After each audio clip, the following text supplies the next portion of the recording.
Hello, retro fans.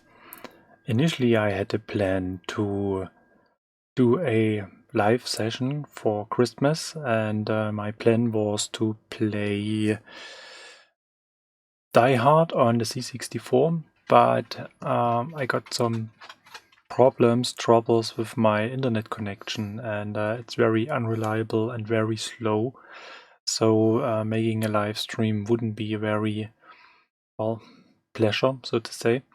And therefore I decided to do a kind of a wrap up what I have received over the last week, yeah, and especially what I got as a Christmas presents related to retro and my channel, because it has some very surprising elements, and therefore I think let's start with all those topics right now.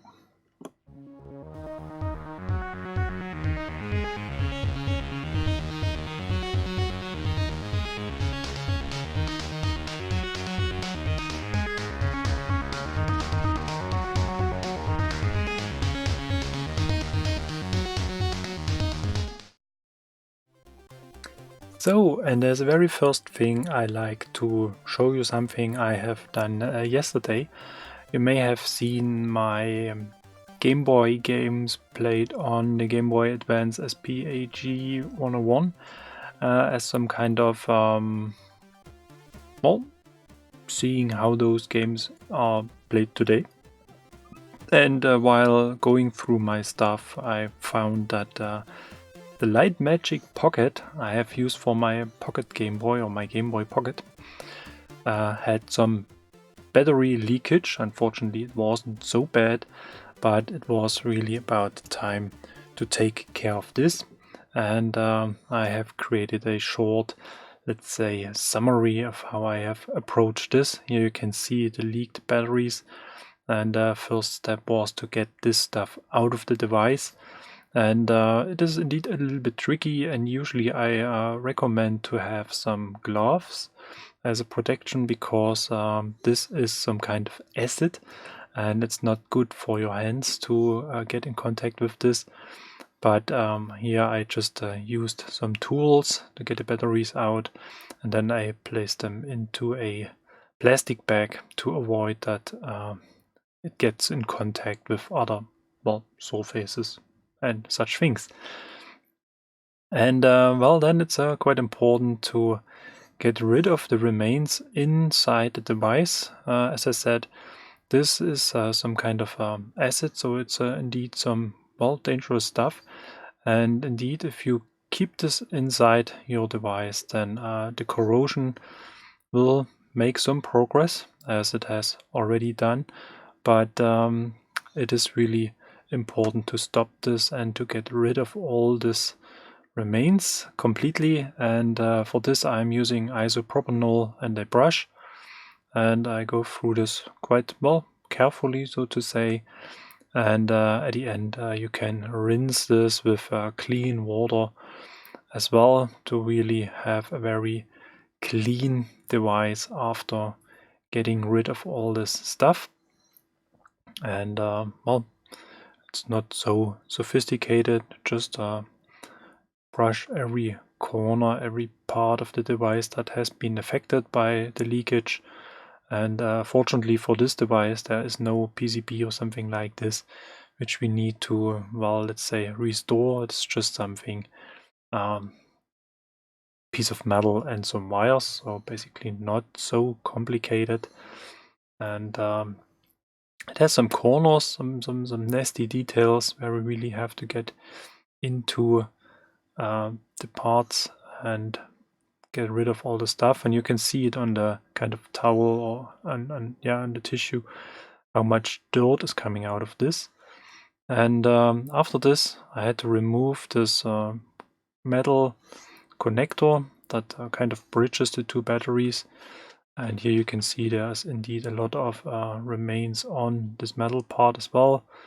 And it was a little bit reluctant to get out of this, but finally I made it. And then I have to clean the parts that are just under this metal connector as well. to ensure that everything is nice and clean.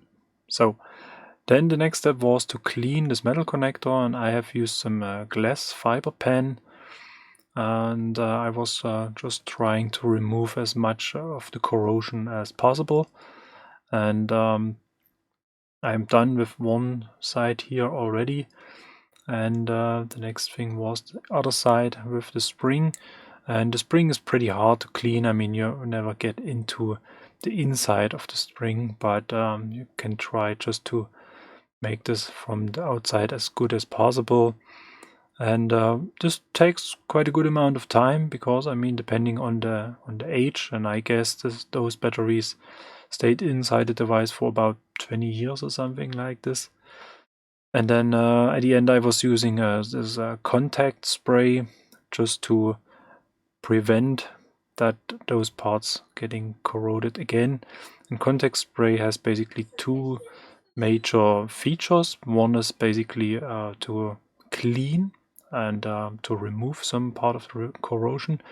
And then usually those contact sprays contain a very small amount of oil to prevent kind of re-corrosion effects or something like this. And then, well, yeah, everything needs to be put together again. And at the end, I was just searching for some batteries to insert. And, well, yeah, water, destroyer of worlds. But that's what I have available on hand. And as you can see, the plastic lid is a little bit out of shape because it has been bulked out by those leaking batteries. So it took me a couple of attempts to bring it back into the device, but at the end everything fits very nicely together. And then I can switch on this very bright light. Interestingly, these are real light bulbs. It's not LED, so here you can see how old this stuff is already, but it makes a very nice experience, nice lighting on the device itself. And as you can see, it is quite good to read or good to see through this lens. I did some cleaning on the lens as well, and now I switched off the light on my desk. It's just the light above in my room still active there for this strange reflections, but especially with this older displays, it's very nice to have a lens with some light in it. And this is how it looks like. So as you can see, it's a special version for the Game Boy Pocket, and I'm very happy that I got this back to life. And that's a good reminder to everybody. If you have old stuff like this and you want to store this for a longer period, then take out the batteries. It's really, really something that's making your devices kind of damaged over the time, and it's a little bit dangerous as well. As I said, acid and all that things. So much about my Game Boy Pocket Light. So then let's move on to the stuff I want to talk about today. I just have to get rid of my Game Boy. And as I said, I was going to play Die Hard on the C64, and that's basically not the original disc. It's just something I found on eBay, and it's more like a fan-made version of it.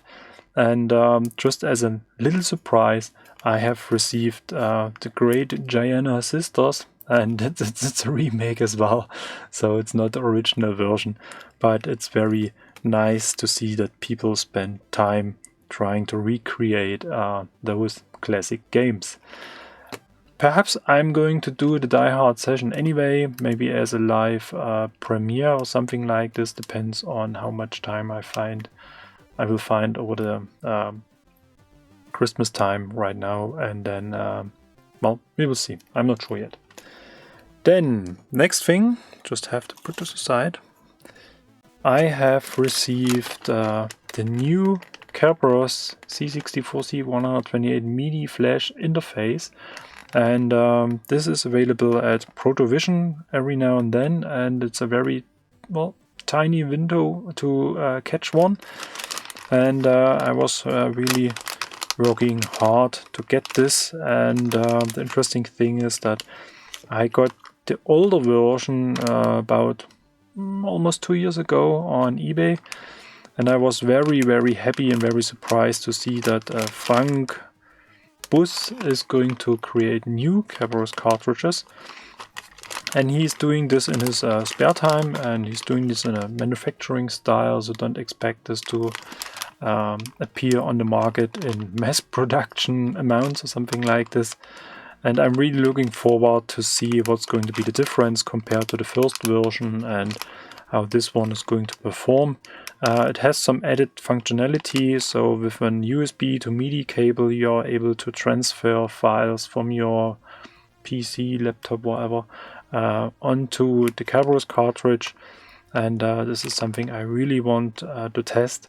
And if you don't know what a Kerberos cartridge is, I think I made a video about it quite a while ago, but basically it's a combination of MIDI interface and flash cartridge, so you can put programs and disks on this flash cartridge, and you can launch the stuff you have on it from the cartridge directly, so you do not need a floppy drive or something like this.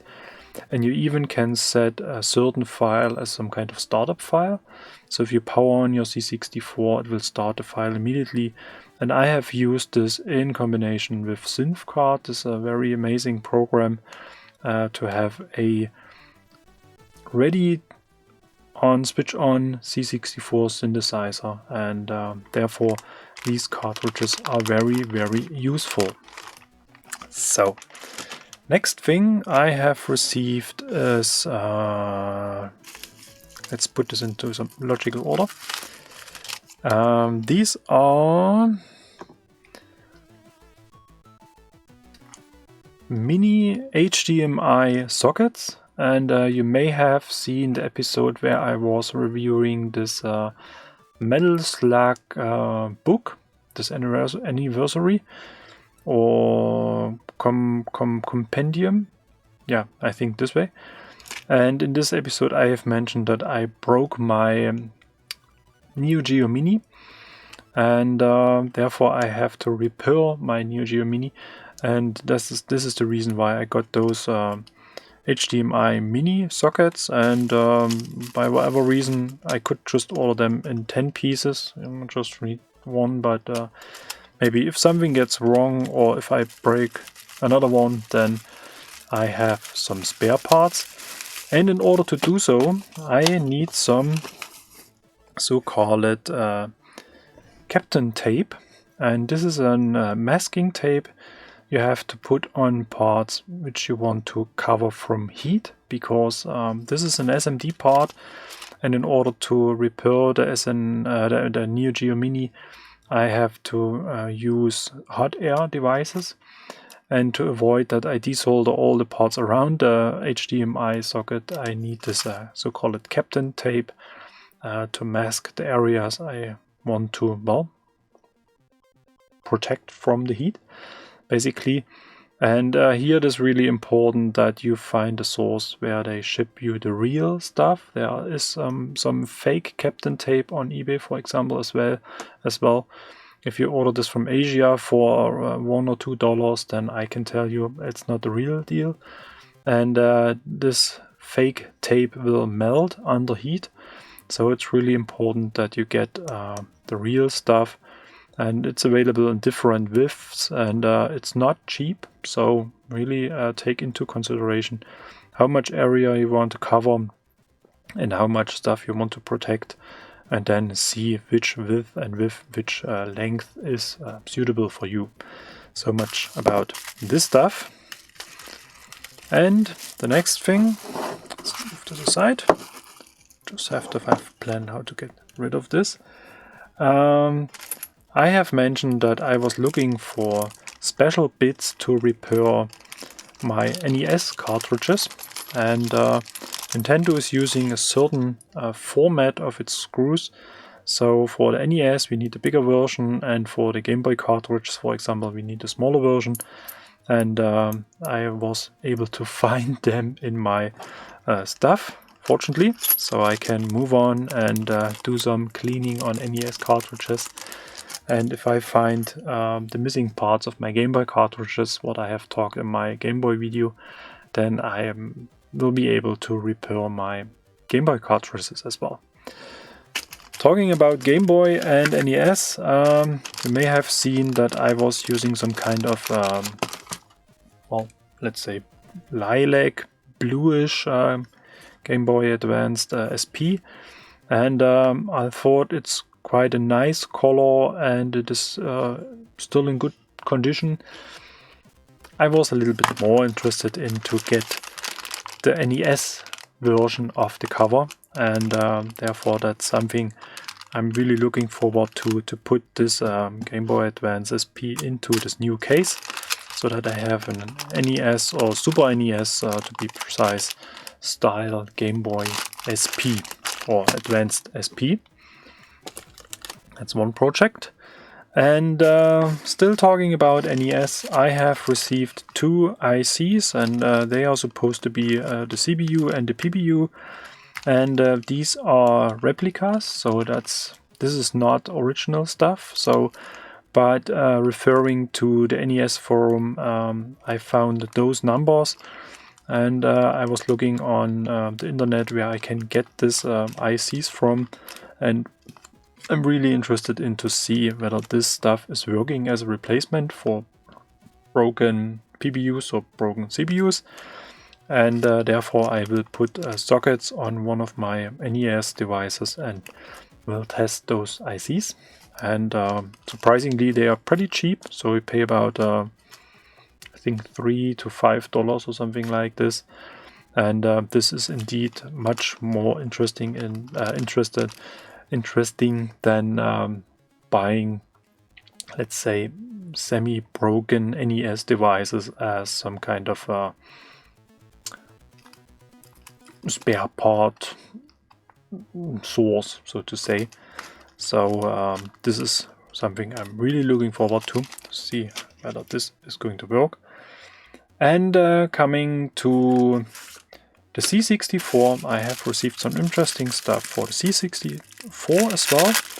And one thing is something I have quite a few already in my collection. And this is a replacement PLA for those older boards. So 407, 425, 466 are using this type of PLA. The 469 is using a different type of PLA. And I have received this from the Forum 64, and I just want to test this on one of my C64s to see whether this is an interesting alternative. And it's not that they are very rare or hard to get. I mean, there are some other versions as well. I was just, let's say, curious to have another example in my collection. So that's very interesting. And then last but not least, I have received from, forgot the name, Stefan, I think, new assembly kits for this SRAM 64 RAM replacement, and these are basically 3 different versions. I may just take them apart. So that's one version for the 128. So you can see it's a different PCB, it's a little bit longer. Oh, got some shiny package. Let's take it out, that we have a better visibility. So as you can see, it looks very different compared to the C64 versions. And that's something I'm really interested in to see, because I think I have one 128 with broken RAM. And this is the standard 64 version, and then another standard 64 version. This is basically for the newer boards, for the 469 boards. And here's one version for the C64 Classic, as he names them. This is basically for the 407, 425, 466 boards, where we have 8 ICs instead of 2. And therefore this PCB looks a little bit different, because we have to cover a huge area, but not all the pins are required. And this is something I really want to test as well, because I got minimum one board with a broken RAM, and this desperately is waiting for repair, and therefore this comes in very handy. So thank you very much for this very nice project and for organizing all that stuff. As you can see, it comes with a 3D printed kind of frame or something like this to keep all the pins in place. And he spent a lot of time getting this organized and developing, I mean, the whole thing at all. And this is really something I appreciate a lot, because I know by myself how much work you have to spend in a project like this. When I was doing my FPGA SID adapters, and I'm going to prepare the next batch right now, I know it is a lot of work, and therefore very nice that people spend time doing so.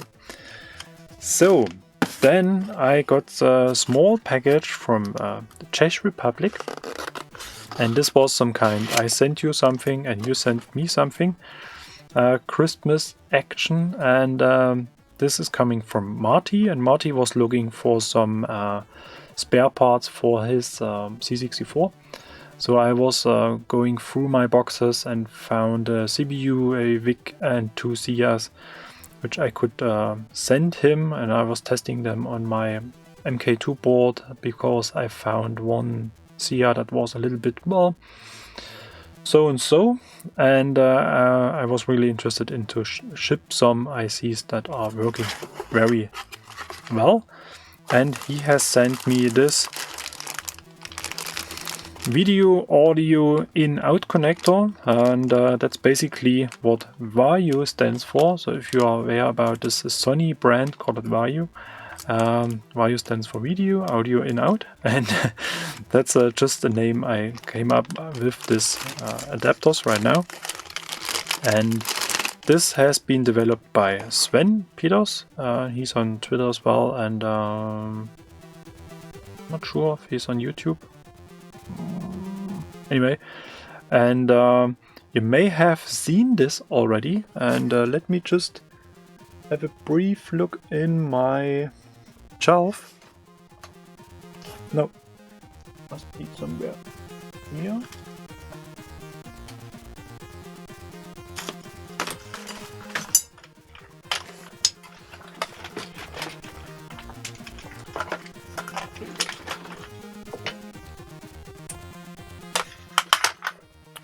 This is basically the original, and this is an adapter I'm using quite a lot, because if I do not have a C64 board that's, or put it in a different order, if I have a C64 board that is not modded with a modulator mod, I do not have this YC aka S-Video connector, and this is basically my standard, my main connection I'm using for video and audio.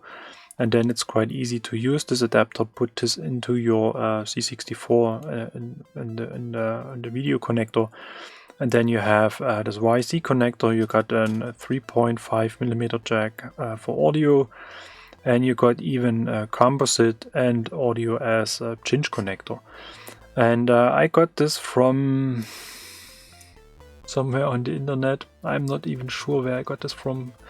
Was it a Hungarian page or something like this? Anyway, the main thing is that this adapter is indeed very expensive, and therefore it's very, very nice to see that Sven and Marty took some time to develop this alternative, which is about 25 to 30 euros or something like this, depending on the version.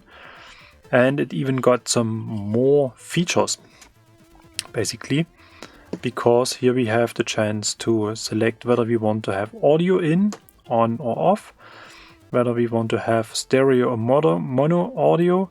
That's indeed a problem if you connect your C64 to a stereo amplifier or something like this, and you do not have a mono to stereo cable, then quite often the sound comes just from one channel. And here we have the chance to set this to mono, and then we have the audio signal on those two cinch connectors, And if you have an FPGA SID or an ARM2 SID, for example, installed, or a MIXID or any other stereo solution, and you have used the connector pin 4 on your video connector on the C64, you can route out a stereo audio signal, and this adapter is capable of routing those stereo signals to those two sockets. And we have even a chance to select whether we want to have this 330 ohm resistor for the chroma signal, because the C64 is a very strong chroma signal, and some TVs or some converters are having some struggles with it, and here we have the chance to say we want this or we don't want to have this. And Martin was so nice to send me some very cool C64 coins as well. And I really have to say I'm a little bit envy about this print quality, and he printed this by himself, and compared to my printer, this is really awesome stuff. And as you can see, it's in 3 colors, very nice. And I got the second adapter as well, which has a different case. It's kind of transparent, and here you can see this outstanding print quality. This is really amazing. And for this one, he has used a printed sticker, and this is, I think, a special print on the case directly. So I got 2 versions of this, and I'm really looking forward to test them. This plastic connector looks not as robust and rigid as this one, but basically I just think it is going to do the trick. And basically I do not apply that much force to my C64s that this may be a problem. So much about C64 stuff. Let's make some space on my desk, and let's move on to the next things.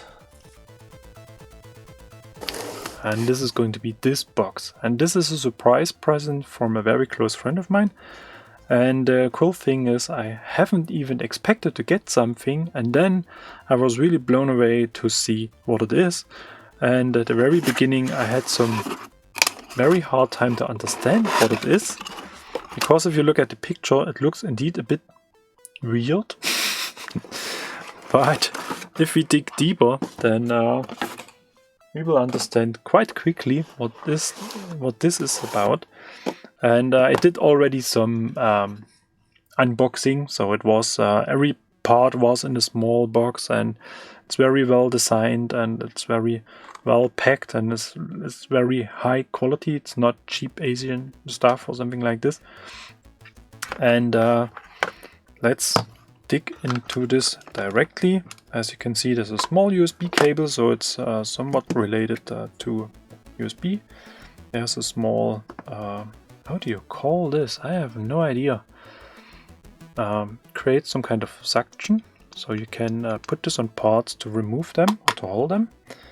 This is some kind of stand, and here we have some kind of magnetic mat where we can put things on it.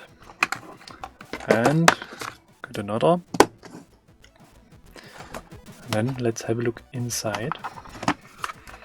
And it looks even more mysterious, but as you may have seen this already, these tubes, they contain bits, and you can simply just pull this out, and this has some kind of style of the movie The Rock, but it's not green and it's not dangerous. It is indeed very helpful.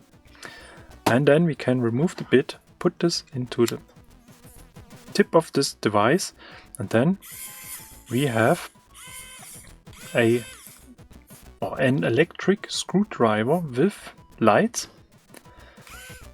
And this is indeed very helpful to repair small things. So it's probably not the best thing to open an NES. When maybe you have seen my NES component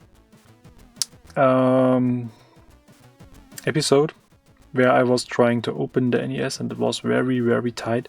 So this device is not meant for something like this, but as I have mentioned already, to replace a Game Boy case, for example, where I have a lot of small screws, and especially for Nintendo game devices, you have special screws, and they have just 3 instead of 4 notches, whatever. And it's very nice to have this here included. And as you can see, we have a lot of we call it Torx, very, very tiny and very different sizes. This is very interesting. And one example I have on hand right now, if you ever try to restore a C64 keyboard, for example, you may have discovered that it comes with about 20 screws, rough guess, or something like this, and they are quite long, so it takes really a long time to get those screws out and back into this keyboard. And in the past I have used a small Bosch electric screwdriver, but it was a bit, let's say, clumsy or bulky, and to have something like this is really, really helpful, especially when it comes in such a nice package. And here we can see the reason for the stand. It is, well, kind of stable, so it's better than just having it laying around on your desk, so you can really put this into the stand. And it has some tolerance, and you can charge it by USB. That's the reason for the cable. And this is a very nice present, and it is really, really helpful for doing retro stuff.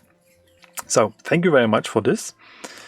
Very happy about this. And now let's just put it back to keep it together. And if you are on your way to whatever, a buddy or something like this, and you know you have to do something like this, then you can put this into the case and take it with you. Everything is in one place. Or if you work on your desk, then you can place those bit tubes into those, well, case or something like this, and got everything quite organized, so to say. So let's put this back into my box.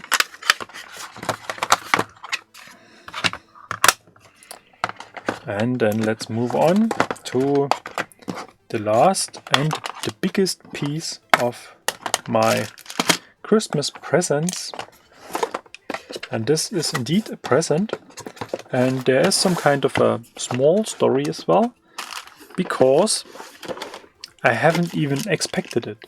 And the thing about this is that at the Forum 64 we have some something called the Forum Wichtel, or the Christmas Wichtel, and this is some kind of let's say event where you just kind of participate, and then someone is assigning randomly 2 people to a pair, and they ship stuff to each other, or, well, let's say you get an address and somebody who is going to receive something from you by random. I'm not sure whether this guy is sending something to you or if he's or she's going to send something to someone else.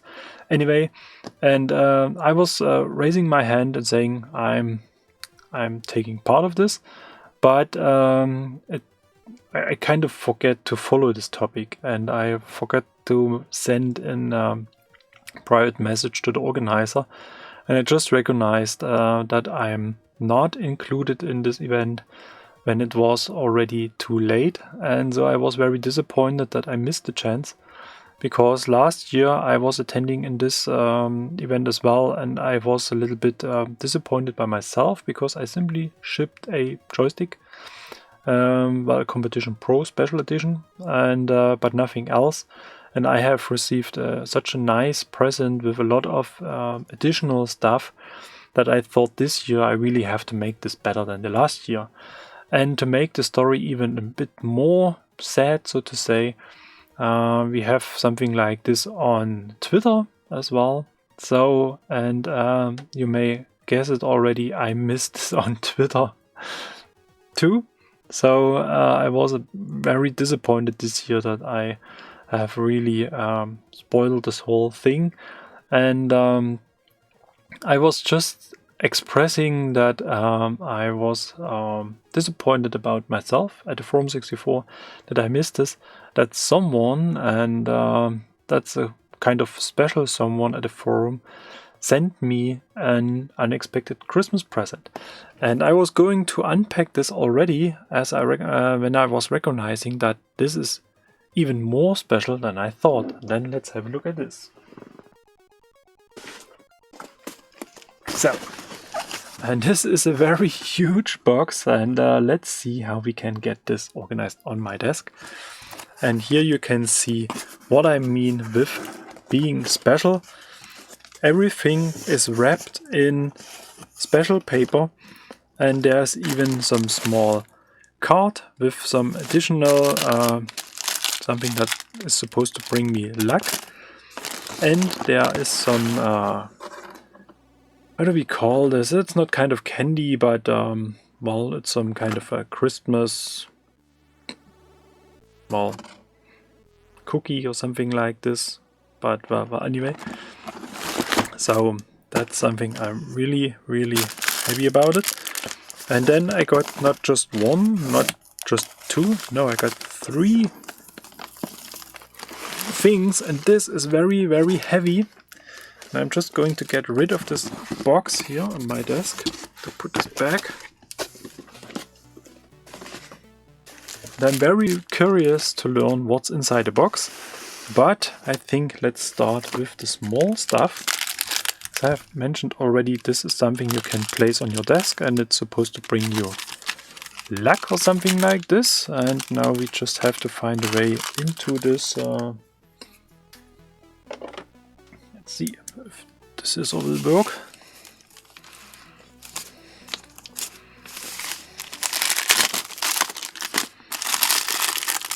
A bit noisy, sorry for this.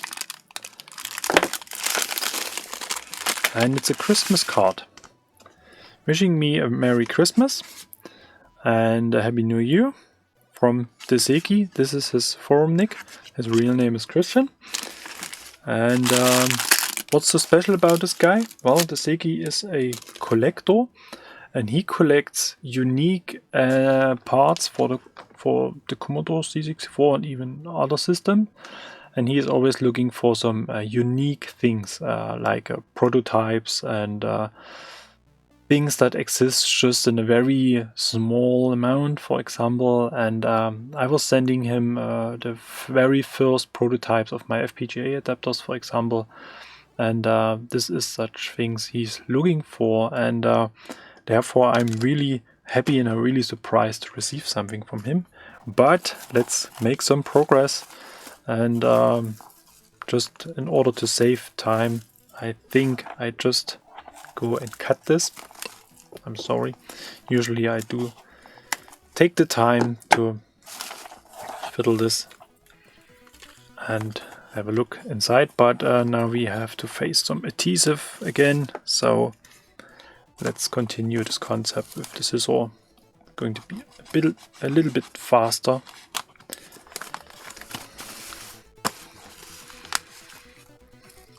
I'm a big fan of preserving paper like this and reuse this the next year for presents, because everything was produced, and it is always a good idea to use it as often as possible. But adhesive tape makes this quite a challenge every now and then. Let's see what it is. It's a brown box saying U30. It's sealed.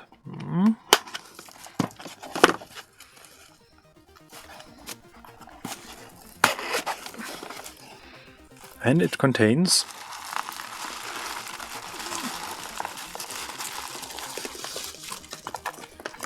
some chips. Keep them together.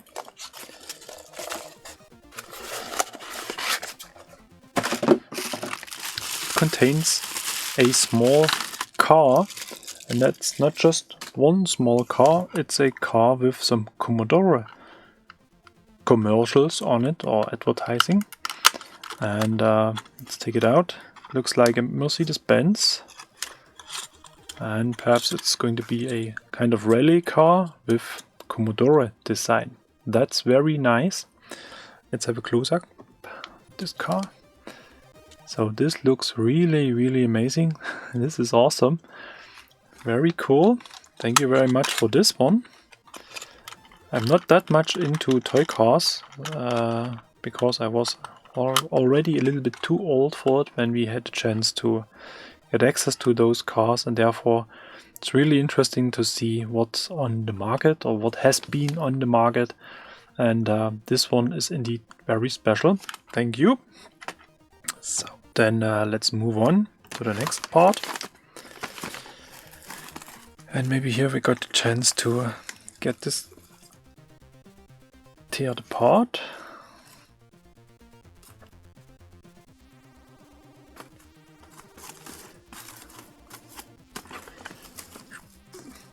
Nope. The next knit is a bit too, or not, the next knot. It's a bit too tight.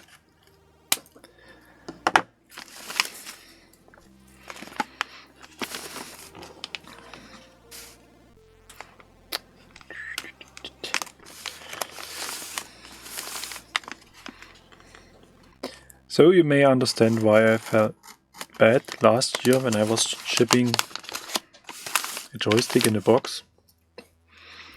And I really had the good intention to make it better this year, but well, I spoiled it up completely. But let's see it as a chance to improve for the next year. And it's always some kind of learning curve and some kind of self-reflection.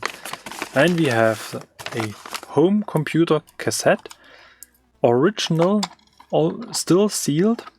So this is very cool stuff. It's very hard to find nowadays, and therefore it's very interesting to see. I have some East Germany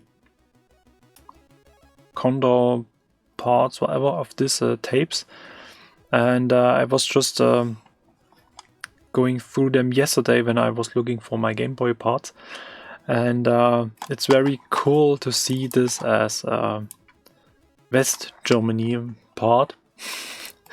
Very nice, thank you.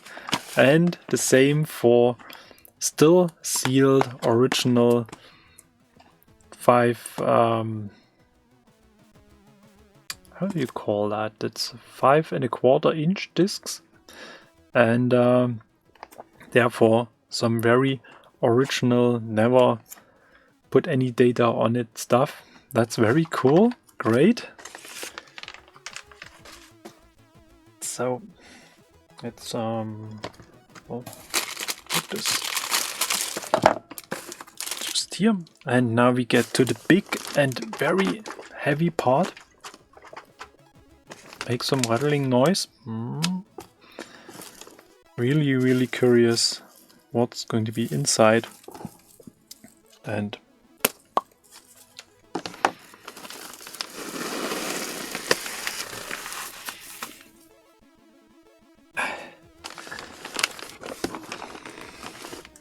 see how we can open this.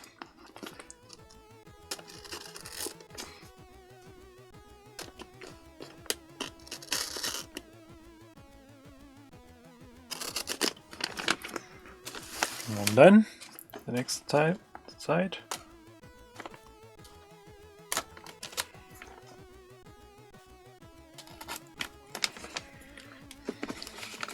Nope, still some adhesive on this side. And I guess there is something here. It's so heavy.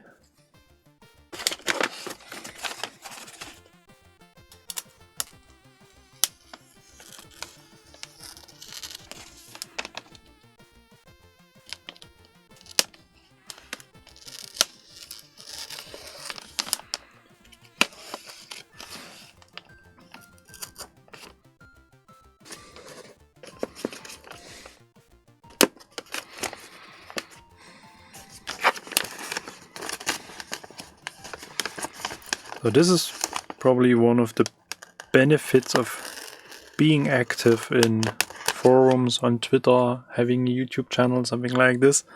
You get in contact with a lot of awesome people, and they do quite often very awesome stuff. And this is probably something you may miss if you just do this on your own. And this is so amazing having this today connected with the internet. Just imagine back in the 80s, it was really hard to get all that things organized by post and all that other things. So just trying to prevent that this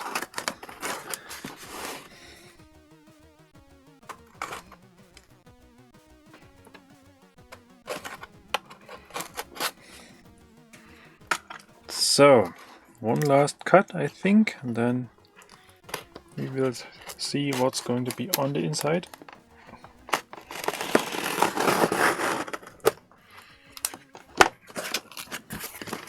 And this is something that looks like beer. And this explains why this box is so heavy. Just can't get it out. So let's start with the small things. And these are original Sahnetrüffel auf Pistazien-Marzipan in edler Zartbitterschokolade. So it's basically chocolate with something inside, which I can't translate. I'm really sorry. So we just have to go with it as it is. And I just know that this is a very famous Austrian special chocolate or candy, whatever we want to call this. So very nice. Thank you very much for this. Then let's move on to the second thing. These are some, oh, that's very loud, I'm sorry. These are some, well, kind of cookies as well with chocolate and some special ingredients. So I'm really looking forward to test this. I have never eaten this before, at least I can't remember. So that's very interesting. And now we may have a chance to get into this big part. Let's get it out of the box. And it is indeed some kind of beer, I think. Yeah, that's a brewery from Vienna. And that's a very old and very original beer brand from Austria, Vienna, Austria, put it in this way. And really looking forward how this is going to taste. As you can see, it has a very nice can with some matte finish. And yeah, thank you very much, Christian. I'm really surprised. I'm really happy to receive all this stuff. And yeah, that's basically the end of my Christmas gifts, expected, unexpected. Well, everything was unexpected, I think, and some of the receivables I have collected over the last weeks. And now I'm going to test this cool tool I have received to change the case of my Nintendo Game Boy Advanced SP AG101. And basically I had the idea to do this live, but we already have hit the 45 minutes mark 4 minutes ago, and therefore I'm not going to bother you with this. Perhaps I'm just going to kind of make an upload of the video later on, just to have this as, well, kind of reference or something like this. It's probably not going to be a full-size episode where I talk a lot about getting screw 1 out, getting screw 2 out. It's maybe not so amazing at all. But anyway, then yeah, as I said, thank you very much to all of those people who have sent something to me, and to all those people who are supporting me with my work on my YouTube channel and all that stuff. And if you have any ideas, if you want to send something to me, if you want to have something presented in one of my episodes, then feel free to get in contact with me. We will kind of figure out how we're going to deal with this and if it fits to the channel or not. And I'm really looking forward to such contributions. And if you do not have any hardware or something like this, but you want to support the channel anyway, then feel free to join the channel membership here on YouTube or to support me on Patreon, or simply just put some comments in the comment section. And well, let's stay in touch about the next things.